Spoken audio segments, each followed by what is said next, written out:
원천징수이익상신고서 서식 특강 7번째입니다. 퇴직소득 관련된 급여자료 내용들을 어떻게 기입할 건지 말씀을 좀 드려보죠. 자, 사원 김영수는 6월 30일 날짜 실제 퇴사하면서 퇴직금을 수령하였다라고 되어 있고요. 퇴직소득 자료 관련된 내용들이 좀 나와 있네요. 퇴직금이 23450-436 금액 나와 있고요. 퇴직소득 관련된 소득세 금액은 51만 2,170원, 지방소득세는 5만 1,210원 이렇게 해당된 내용으로 정리가 되어 있고요. 뭐 퇴직 관련된 여러 가지 내용건들은 별표로 표시해놨을 거니까 참고하시면 될 것 같고요. 자, 6월달 급여지급 내역이 참고로 되어 있는데요. 진성민 급여자료 금액들이 좀 보이고요. 상여금까지 받았네요. 그 다음에 김영수 관련된 금액들이 좀 보이고요. 급여 요약건들이 좀 보이네요. 그러면 일단 퇴사했으니까 우리 중도퇴사 관련된 내용들 복습 한번 해보죠. 자, 그러면 지금 총액 금액들 좀 보면 과세되는 금액이 1,600만 원이고요. 그 다음에 신고되는 비과세 금액을 확인 한번 해보면 식대, 자가운전보조금, 일축상 모두 다 신고 안 되는 금액들이네요. 그러면 A지로 원쪽 금액에는 2명이 들어가고요. 지급액은 1,600만 원만 기재될 거고요. 김영수 사원은 6월 달에 퇴사하면서 급여 지급 받았으니까 마지막 급여 지급할 때는 원천이수하지 않습니다. 그때까지 받은 금액을 대상으로 해서 중도퇴사 연말정산을 한다 그랬었죠. 그러면 대표이사 진성민 건의 소득세 931570 금액만 여기에 표기되시겠네요. 931570 금액 이렇게 표시되실 거고요. 그리고 이 원천징수상신고서 지금 저희 매월 쪽으로 계속해서 얘기를 좀 드리고 있었죠. 기속연월은요. 이거 이렇게 6월로 고쳐주시면 될 것 같고요. 반기 사업자들은 첫째 차수에서 말씀드렸으니까 신고 구분을 표시를 적절하게 잘 해주시면 될 것 같고요. 자, 그다음에 자, 중도퇴사한 쪽에다가 한 명을 적고요. 1월 달부터 6월 달까지 받은 김영수 사원의 과세되는 금액하고 신고되는 비과세 금액까지 포함된 금액을 적어주는 거죠. 그리고 연말예산 결과에 대한 76번 차관 징수된 금액들에 대한 금액을 표기해 주시면 되겠는데요. 그거를 정리 한번 해보면 이렇게 정리가 된 것 같아요. 아마 마이너스 310030인데 김영수 사원의 중도퇴사 연말예산 결과를 좀 보도록 한번 해보죠. 자, 제가 핸드아웃에다 표기해 놨는데요. 1월부터 6월 달까지 받은 금액 총액이 신고되는 비과세 금액은 없고요. 2,400만 원이나 봐요. 그럼 그게 A지로 2 쪽에 들어오는 거죠. 2,400만 원 이렇게 표기하고요. 그 다음에 소득세 금액권은요. 이게 74번 310030 금액이 매달 급여 지급받을 때 원천징수 금액이죠. 1월 달부터 5월 달까지 A지로 원 쪽에 김영수 사원의 금액적인 부분들이 기록됐을 거예요. 자, 그거를 정산해 보니까 결정세액 0 나올 거고요. 76번 차감징수세액이 A지로 2 쪽에 표기된다 했었죠. 그 마이너스 310030 하시면 될 것 같고요. 그러면 가관계 쪽에 금액을 적어주면 되죠. 4천만 원 하고요. 그 다음에 540에 621 540 이렇게 나오는 거죠. 그렇죠? 합쳐진 금액인 621 540 금액 그렇게 표기가 됐나요? 그렇게 표기 잘 됐네요. 621 540 금액.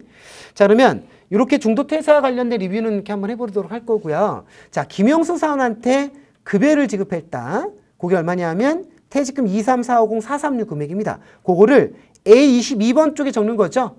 A21번 쪽에 적지 않습니다. 퇴직연금은요. 우리가 DC형 우리가 일반적으로 보고하지 않고요. 뭐 보고하는 경우 있긴 한데 아무튼 우리가 퇴직금을 지급했다라면 무조건 A22번에 적고요. A21번 연금계좌란 쪽은 퇴직연금 사업자가 적는 거예요. DB형 사업자이든 DC형 사업자이든 해당되는 부분들을 신고할 때 그때 적어주는 것들인 거지 우리가 A21번 쪽에 적지 않습니다. A21번 쪽에 우리는 표기하지 않아요. 요거는 퇴직연금 사업자가 표기하는 내용들이고요. 우리가 지급한 것들은 A22번 쪽에 적습니다.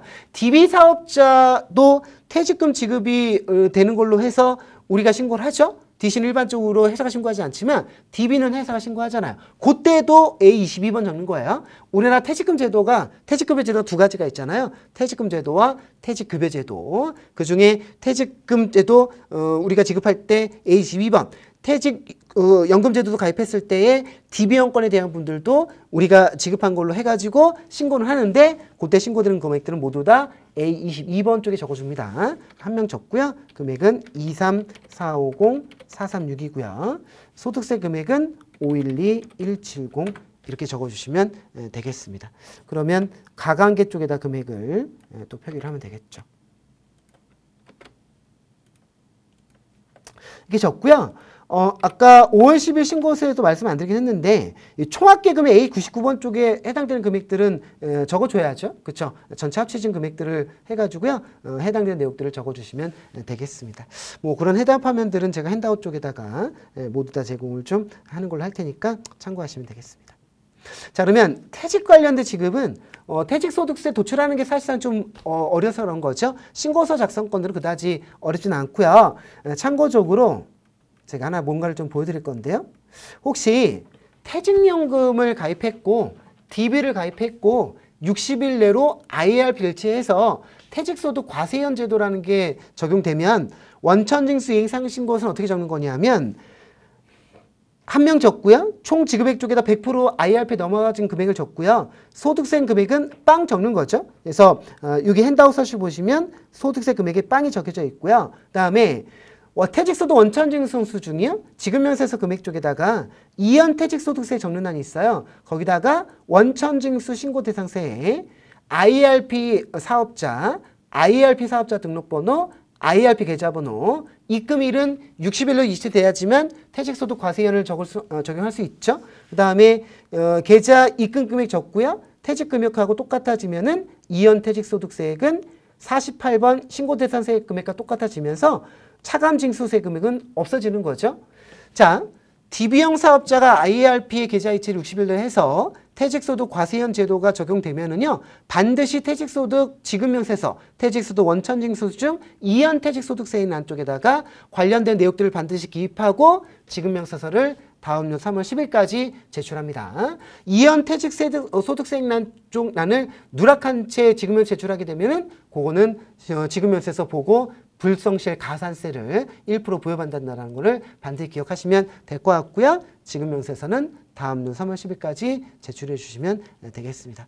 사실 퇴직소득은요, 되게 여러 가지 세법상의 내용 정리를 좀 잘 해주셔야 될 부분들인데, 일반적으로 우리나라 퇴직급여제도 종류, 퇴직금 산정하는 방법, 그리고 현실적 퇴직, 비현실적 퇴직, 그리고 퇴직소득 세액 계산이 도출되는 그 내역, 이때 중간 지급하고 중간 지급 이후에 1년 이내에 2회 이상의 퇴직금이 발생되면은 일명 퇴직세액 정산이라는 방식건들이 좀 나오긴 하는데, 아무튼 뭐 그런 내용들을 하고요. 그다음에 퇴직소득 원천징수 시기 특례, 퇴직소득 원천식 특례는 그런 거죠. 근로소득도 마찬가지긴 한데 1월부터 11월 달까지 퇴직소득 확정된 거를 12월 달에 지급하지 못하면 지급한 걸로 보고 신고를 하라는 뜻인 거죠. 1월 기속분, 12월 지급분, 1월 10일 신고 이렇게 하는 거예요. 12월 달 퇴직소득을 다음 연도 2월 말까지 지급하지 않으면 2월 말에 지급한 걸로 보고 3월 10일까지 신고를 하죠. 그렇게 시기 특례권들이 있다는 거는 유념하시면 좋을 것 같고요. 임원퇴직금, 그다음에 퇴직연금 신고하는 내용들로 정리를 하시면 되는데요. 자, 임원퇴직금 관련된 지급면세서 작성할 때 지급면세 퇴직소득 원천징수 중 11번 쪽에 보시면은요.